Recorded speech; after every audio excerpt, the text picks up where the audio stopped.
Welcome back to the channel. In today's video, we're going to tackle a classic calculus limit problem that looks tricky at first glance, but once you break it down, it's super satisfying to solve. Let's dive in. We're evaluating the limit as x approaches 0 from the right of e to the x plus x, all raised to 2 over x power. At first glance, this looks like a 1 to the infinity type of indeterminate form. So which means we need to use a clever trick to solve it.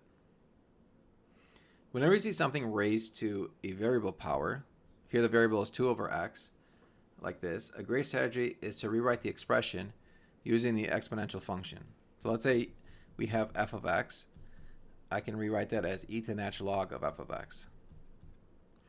For us, f of x is e to the x plus x raised to 2 over x power. So that will just be e to the natural log of e to the x plus x raised to 2 over x power. Remember that the natural log brings the exponent in front, so that's just e raised to 2 over x power times natural log of e to the x plus x. And so that's this step right here. So remember, this is all f of x. This is just algebra, rewriting f of x into this form. Now we can, instead of finding the limit of e to that power, I can move the limit on top of the exponent. So the limit is part of the exponent now. So it's e raised to the limit of whatever that exponent is. And so this reduces to just finding the limit of the exponent. And then once I find a limit, I can just apply e to it.